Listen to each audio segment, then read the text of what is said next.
अस्सलाम वालेकुम दोस्तों। तहरीक इंसाफ का लॉन्ग मार्च जो जुमे को शुरू हुआ था, हफ्ते को मुरीद के पहुंचा और रात अचानक मार्च को रोक दिया गया और इमरान खान वापस लाहौर चले गए।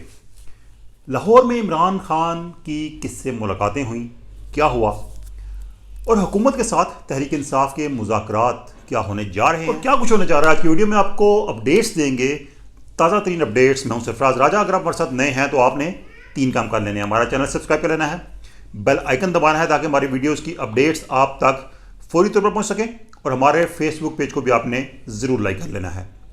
तो दोस्तों, आपको मालूम है कि तहरीक इंसाफ का लॉन्ग मार्च जुमे को रोज़ शुरू हुआ था और ये अचानक शुरू हुआ था। अचानक इस तरीके से कि इमरान खान ने इससे पहले ये कहा था कि लॉन्ग मार्च की तारीख का किसी को भी इल्म नहीं, यहाँ तक कि उन्होंने अपने वाइस चेयरमैन शाह महमूद कुरैशी को भी इसकी तारीख के बारे में आगाह नहीं किया और उन्होंने कहा था कि वो जुमेरात और जुमे को तारीख का ऐलान करेंगे लॉन्ग मार्च की। लेकिन फिर इमरान खान ने अचानक जुमे के रोज़ लॉन्ग मार्च की तारीख का ऐलान कर दिया। अब जो लॉन्ग मार्च शुरू हुआ तो पहले दिन तो लाहौर में ही रहा, उसके बाद अगले रोज़ ये लॉन्ग मार्च लाहौर से बाहर निकला और मुरीद के तक आया। अब मुरीद के में रात को लॉन्ग मार्च को अचानक ख़त्म कर दिया गया, रोक दिया गया और कहा गया कि अब कल दोबारा मार्च शुरू होगा। लेकिन इमरान खान वापस लाहौर चले गए। इसके बाद सोशल मीडिया पर काफ़ी स्पेकुलेशंस आना शुरू होगी, काफ़ी जो बातें शुरू होगी कि इमरान खान की लाहौर में कुछ मुलाकातें हुई हैं और कुछ अहम लोगों से, यानी कि इशारा था कि एस्टेब्लिशमेंट के कुछ लोगों से इमरान खान की मुलाकातें हुई हैं। तो इस बारे में हमने कुछ जानने की कोशिश की, मालूमात लेने की कोशिश की कि क्या वाकई कोई मुज़ाकरात हुए हैं इमरान खान के, क्योंकि इससे पहले परवेज़ इलाही की तरफ से भी कहा गया था कि हुकूमत के साथ बातचीत नहीं होगी बल्कि उन लोगों के साथ बातचीत होगी जो कि मैटर करते हैं। यानी उन्होंने कहा था कि जिथे गल मुकदी है, यानी कि जो लोग फैसला कर सकते हैं, और इशारा उनका एस्टेब्लिशमेंट ही की तरफ था। और जो पीटीआई के अपने लोग हैं वो भी यही इशारा कर रहे हैं कि उनके जो मुज़ाकरात होंगे वो एस्टेब्लिशमेंट के साथ ही होंगे, क्योंकि हुकूमत के साथ वो मुज़ाकरात नहीं करना चाहते। तो हमने जानने की कोशिश की कि इमरान खान की किससे मुलाकातें हुई। तो इमरान खान लाहौर तो चले गए थे वापस, लेकिन उसकी वजह ये थी कि चूंकि मुरीद के से लाहौर करीब था, उन्होंने रात गुजारनी थी, इसलिए उन्होंने फैसला किया कि वो लाहौर जाएंगे। उनकी कोई मुलाकात नहीं हुई किसी एस्टेब्लिशमेंट के नुमाइंदे के साथ, ये हमारी इतला है।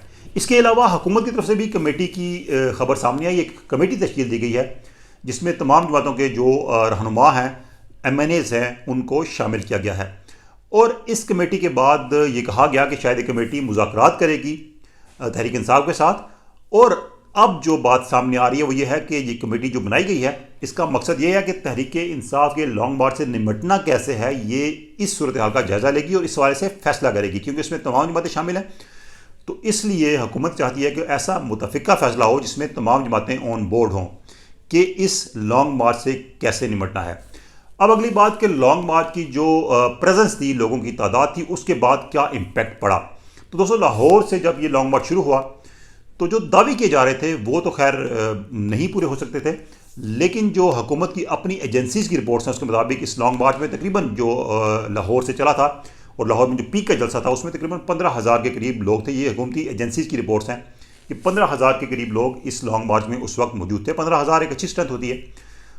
लेकिन अब इस लॉन्ग मार्च के हवाले से अगर हम देखें तो तहरीक इंसाफ को परेशानी ये लायक है कि अब चूँकि मुज़ाकरात हो नहीं रहे, एस्टेब्लिशमेंट की तरफ से भी कोई राब्ता नहीं हुआ और प्रेशराइज किया जा रहा था। क्योंकि इससे पहले आपको याद है कि एक मार्च हुआ था जिसमें जजेस की बहाली के हवाले से मार्च शुरू हुआ था लाहौर से, और ये मार्च गुजरांवाला पहुंचा था। तो उस वक्त तक फैसला हो चुका था कि जजेस बहाल किए जाएंगे और इस हवाले से उस वक्त army chief general Ishfaq Parvez Kayani ने एतजाज़ अहसन को, जो कि लॉन्ग मार्च में नवाज शरीफ के साथ क़यादत कर रहे थे, उनको बताया था कि जजेस की बहाली का फैसला हो चुका है, जिसके बाद इस लॉन्ग मार्च को ख़त्म कर दिया गया था।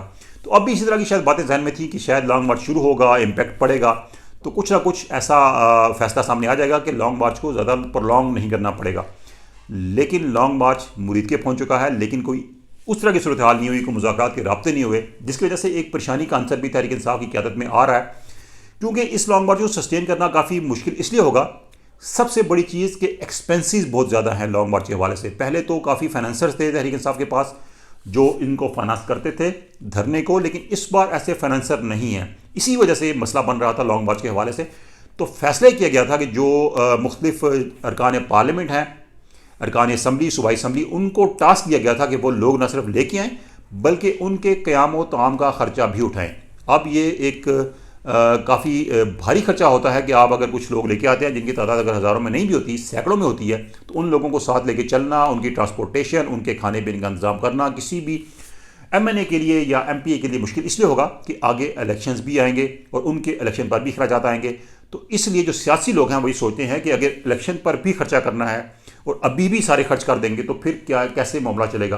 तो ये सारी कैलकुलेशंस जो सियासी लोग होते हैं उनके जहनों में चल रही होती हैं, लेकिन चूंकि इमरान खान ने ऐलान कर दिया अब उसको फॉलो करना पड़ेगा। तो लोग चूंकि आप फॉलो तो कर रहे हैं लेकिन उनके लिए इसको सस्टेन करना काफ़ी मुश्किल हो रहा है, क्योंकि जितना भी लंबा ये वक्त गुजरेगा उतना ही उनके लिए लोगों के खर्चे उठाना मुश्किल हो जाएगा। इसलिए अब ये परेशानी का आंसर भी है कि आखिर किस तरीके से इसको हम आगे लेके जा सकते हैं। और ये बात हुकूमती जो हल्के हैं उनको भी पता है, हुकूमती चूँकि एजेंसीज की रिपोर्ट्स आती हैं हुकूमत तक, हुकूमत को मालूम है कि क्या परेशानियां हैं, क्या मसले मसाइल हैं।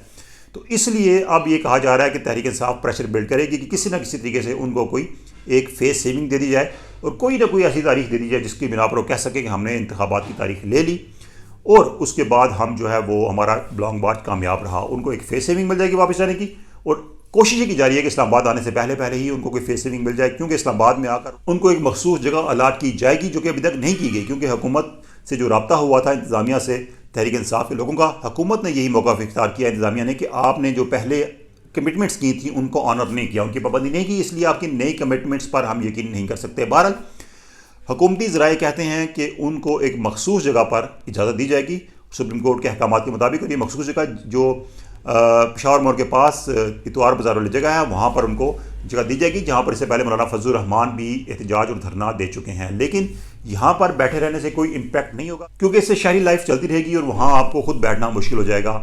और फिर इस्लामाबाद का मौसम भी दिन ब दिन काफ़ी सर्द होता जा रहा है, रात ठंडी होती है।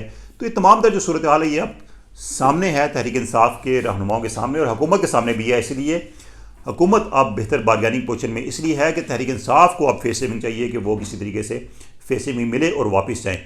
अब इसमें एस्टेब्लिशमेंट के रोल के बारे से बताएं तो एस्टेब्लिशमेंट ने क्लियर कर दिया है कि उनका इसमें कोई किसी किस्म का नेगोशिएशंस में किरदार नहीं होगा। और सेकंड चीज़ ये है कि यह भी वाज़ेह पैगाम दे दिया गया है कि किसी किस्म की अगर कोई तशद्दुद की कार्रवाई की जाती है धरने के शुरका की तरफ से, मार्च के शुरका की तरफ से, तो उसको सख्ती से निपटा जाएगा। अब जो हुकूमत है वो इस हवाले से सुप्रीम कोर्ट भी जा रही है और उसको बेस बनाया जा रहा है, जो कि एक टेलीफोनिक कन्वर्सेशन सामने आई थी, लीक गुफ्तगू थी अली अमीन गंडापुर की किसी अपने साथी के साथ, और उसमें उसको बंदूकें लाने का और लोगों के लिए जगह का इंतज़ाम करने का कह रहे हैं इस्लामाबाद और रावलपिंडी के बॉर्डर पर। तो अब हुकूमत इसको बेस बनाकर सुप्रीम कोर्ट में भी जा रही है और सुप्रीम कोर्ट से ये इस्तदा की जाएगी कि अब चूँकि पहले सुप्रीम कोर्ट ने कहा था कि पुरअमन एहतजाज हक है, तो सुप्रीम कोर्ट में ये ऑडियो पेश की जाएगी कि इनके मंसूबे क्या हैं। और इस ऑडियो को डिनाई भी नहीं किया अली अमीन गंडापुर ने, और उन्होंने इसको ओन किया है और कहा है कि जब हुकूमत हम पर तशद्दुद का प्लान कर रही है तो हम क्यों नहीं जवाबी हिकमत अमली तैयार करेंगे। तो ये तमाम तर सूरत हाल है जिसके तहत अब ये मामला आगे बढ़ रहे हैं। लेकिन इस वक्त तक की सूरत हाल ये है कि जो प्रेजेंस है शुरका की अब तक के लॉन्ग मार्च में, उससे हुकूमत खौफजदा नहीं हुई, बल्कि जो तहरीक इंसाफ है उसमें एक परेशानी का आंसर आ गया है कि अगर लोग ज़्यादा नहीं निकल रहे तो उनकी जो सियासी पोजीशन है वो इससे बहुत ख़राब होगी, क्योंकि इससे पहले भी एक लॉन्ग मार्च वो नाकाम उनका हो चुका है 25 मई का, और अब अगर इसमें कामयाबी नहीं मिलती तो उसके बाद सियासी बारगेनिंग की पोजीशन वो उनकी कम होगी। तो ये तमाम तर सूरत हाल है जिसको मद्देनजर रखा जा रहा है। लेकिन डे टू डे इस हवाले से डिटेल्स आ रही हैं सामने, और इस धरने के हवाले से जो भी अहम अपडेट्स आएंगी, ऑथेंटिक अपडेट्स आएंगी, आपसे शेयर करते रहेंगे। आज की वीडियो अच्छी लगी हो तो दोस्तों से शेयर कीजिएगा, लाइक कीजिएगा और कमेंट्स में अपना फीडबैक जरूर देना है। अल्लाह हाफिज़।